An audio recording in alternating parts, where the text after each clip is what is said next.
हरि ओम ओम अपवित्र पवित्रो व सर्वावस्था पचोपि व यश्वरेत कुंडली कांसा सवाया भयंकर सोचे ही। ओम गायत्री नमः, ओम सावित्री नमः, ओम सरस्वती नमः।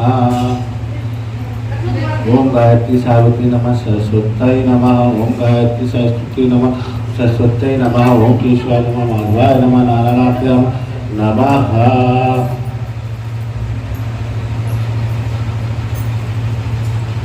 अथ संकल्प 3 बार बोलेंगे। ओम विष्णवे नमः, ओम विष्णवे नमः, ओम विष्णवे नमः। ओम श्री विष्णु विष्णु विष्णु श्रीमद्भगवतो महापुरुषस्य विष्णु राज्ञा प्रवर्तमानस्य अद्य श्री ब्रह्मणोनि द्वितीय पारादि श्री श्वेतवारा कल्पे वैवस्वत मन्वन्तरे अष्टाविंशति तमा कलियुगे कलि प्रथम चरणे जम्बू द्वीपे भरत खंडे भारतवर्षे पुण्य स्थाने पुण्य क्षेत्रे दिल्ली प्रदेश गौरी शंकर मंदिर संविधाने बौद्धावतारे वीर विक्रमादित्य नपते 2081 कमेते कालियुक्त नाम संवत्सरे दक्षिणायणे शरद ऋतु महामंगल पदे मासा नाम मासोत्तमे अश्विन मासे कृष्ण पक्षे अष्टमी तिथि मंगलवार वासरे अपना अपना गोत्र ले लेंगे। अमुक अमुक गोत्रस्य गोत्र अमुक अमुक गोत्रस्य गोत्रोत्पन्नो अहम नाम अपना अपना नाम ले लेंगे। अहम नाम सकल पाप क्षय पूर्वकम सर्वारिष्ट शांति निमित्तम सर्व मंगल कामन्या श्रुति स्मृति पुराणोक्त फल प्राप्त्यर्थम तथा च मन इच्छित कार्य सिद्ध्यर्थम श्री कायिक वाचिक मानसिक सांसारिक चतुर्विध सन सिद्ध्यर्थम तथा च पुण्य लाभार्थ प्राप्त्यर्थम सर्व मंगल कामन्या श्रुति स्मृति पुराणोक्त फल प्राप्त्यर्थम मन इच्छित कार्य सिद्ध्यर्थम श्री जीवित पुत्रिका कथा श्रवण लाभार्थ प्राप्त्यर्थम च कथा श्रवण पूजनम च अहम करिष्ये। ये अपना संकल्प है, संकल्प अपना लेके छोड़ देंगे भाई। अब एक बार नैमिषारण्य के निवासी ऋषियों ने संसार के कल्याणार्थ सूत जी से पूछा, हे सूत, कराल कलिकाल में लोगों के बालक किस तरह दीर्घायु होंगे तो कहिए। सूत जी बोले, जब द्वापर का अंत और कलयुग का आरंभ था उसी समय बहुत सी शोकाकुल स्त्रियों ने आपस में सलाह की कि क्या इस कली में माता के जीवित रहते पुत्र मर जाएंगे। जब वे आपस में कुछ निर्णय नहीं कर सकी तब गौतम जी के पास पूछने के लिए गई। जब उनके पास पहुंची तो उस समय गौतम जी आनंद के साथ बैठे थे। उनके सामने जाकर उन्होंने मस्तक झुकाकर प्रणाम किया। तदंतर स्त्रियों ने पूछा, हे प्रभु, इस कलयुग में लोगों के पुत्र किस तरह जीवित रहेंगे, इसके लिए कोई व्रत या तप हो तो कृपा करके बताइए। इस तरह उनकी बात सुनकर गौतम जी बोले, आपसे मैं वही बात कहूंगा जो मैंने पहले से सुन रखा है। गौतम जी ने कहा, जब महाभारत का युद्ध का अंत हो गया और द्रोण पूर्व अश्वत्थामा के द्वारा अपने बेटों को मरा देखकर सब पांडव बड़े दुखी हुए तो पुत्र के शोक से व्याकुल होकर द्रौपदी अपनी सखियों के साथ ब्राह्मण श्रेष्ठ धौम्य ऋषि के पास गई और उसने धौम्य ऋषि से कहा, हे विपेंद्र, कौन सा उपाय करने से बच्चे दीर्घायु हो सकते हैं, कृपा करके ठीक ठीक कहिए। धौम्य बोले, सत्य युग में सत्य वचन बोलने वाला, सत्य आचरण करने वाला, समदर्शी जीमूत वाहन नाम एक राजा था। एक बार वह अपनी स्त्री के साथ अपने ससुराल गया और वहीं रहने लगा। एक दिन आधी रात के समय पुत्र के शोक से व्याकुल कोई स्त्री रोने लगी क्योंकि वह अपने बेटे के दर्शन से निराश हो चुकी थी। उसका पुत्र मर चुका था। वह रोती हुई कहती थी, हाय, मुझ बूढ़ी माता के सामने मेरा बेटा मरा जा रहा है। उसका रुदन सुनकर राजा जीमूत वाहन का तो मानो हृदय विदीर्ण हो गया। तब वह तत्काल उस स्त्री के पास गया और उससे पूछा, तुम्हारा बेटा कैसे मरा? बूढ़ी ने कहा, गरुड़ प्रतिदिन आकर गांव के लड़कों को खा जाता है। और इस पर दयालु राजा ने कहा, माता, अब तुम रो मत, आनंद से बैठो। मैं तुम्हारे बच्चे को बचाने का यत्न करता हूँ। ऐसा कहकर राजा उस स्थान पर गया जहाँ गरुण आकर प्रतिदिन मांस खाया करता था। उसी समय गरुण भी उस पर टूट पड़ा और मांस खाने लगा। जब अतिशय तेजस्वी गरुण ने राजा का बायां अंग खा लिया तो झटपट राजा ने अपना दाहिना अंग फेर कर गरुड़ के सामने रख कर दिया। यह देखकर गरुड़ जी ने कहा, तुम कोई देवता हो? कौन हो? तुम मनुष्य तो नहीं जान पड़ते। अच्छा, अपना नाम, जन्म और कुल बताओ। पीड़ा से व्याकुल मन वाले राजा ने कहा, हे पक्षीराज गरुड़, इस तरह से प्रश्न करना व्यर्थ है। तुम अपनी इच्छा भर मेरा मांस खाओ। यह सुनकर गरुड़ रुक गए और बड़े आदर से राजा के जन्म और कुल की बात पूछने लगे।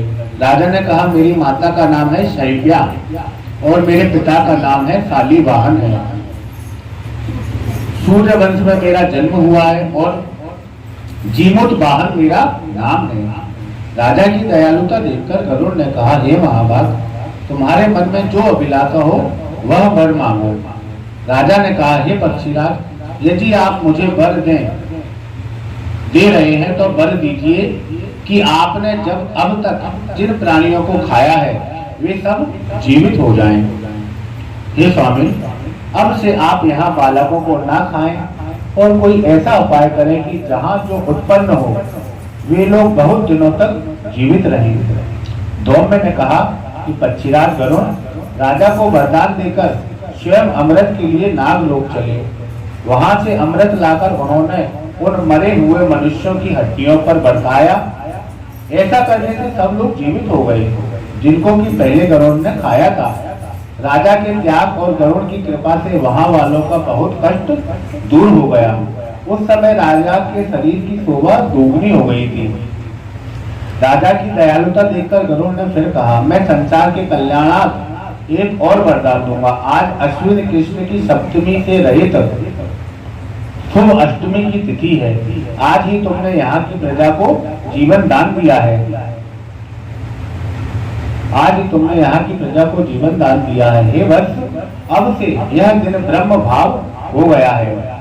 जो मूर्ति भेद से विविध नामों से विख्यात है वही त्रैलोक्य के पूजित दुर्गा अमृत प्राप्त करने के अर्थ में जीवित पुत्रिका कहलाई है। सो इस तिथि को जो स्त्रियां उस जीवित पुत्रिका की और कुश की आकृति बनाकर तुम्हारी पूजा करेंगी तो दिनों दिन उनका सौभाग्य बढ़ेगा और वंश की भी बढ़ती वृद्धि होती रहेगी। हे महाभाग, इस विषय में विचार करने की भी आवश्यकता नहीं है। हे राजन, सप्तमी से रहित और उदया तिथि की अष्टमी को व्रत करें, यानी सप्तमी विद अष्टमी जिस दिन हो उस दिन व्रत ना कर शुद्ध अष्टमी को व्रत करें और नवमी में पारण करें। यदि इस पर ध्यान न दिया गया तो फल नष्ट हो जाएगा और सौभाग्य तो अवश्य नष्ट हो जाएगा। जीमूत वाहन को इस तरह का वरदान देकर गरुड़ वैकुंठ धाम को चले गए और राजा भी अपनी पत्नी के साथ अपने नगर को वापस चले आए। धौम्य द्रौपदी से कहते हैं, हे देवी, मैंने यह अतिशय दुर्लभ व्रत तुमको बताया है। इस व्रत को करने से बच्चे दीर्घायु होते हैं। हे देवी, तुम भी पूर्वोक्त विधि से यह व्रत और दुर्गा जी का पूजन करो तो तुम्हें अभिलाषित फल प्राप्त होगा। मुनिराज, धौम्य की बात सुनकर द्रौपदी के हृदय में एक प्रकार का कौतूहल उत्पन्न हुआ और पूर्ववासिनी स्त्रियों को बुलाकर उनके साथ यह उत्तम व्रत किया। गौतम ने कहा, यह व्रत और इसके प्रभाव को किसी एक चील ने सुन लिया और अपनी सखी सियालिन को बतलाया। इसके बाद पीपल वृक्ष की शाखा पर बैठकर उस चील ने और उस वृक्ष के खोते में बैठकर सियालिन ने भी व्रत किया।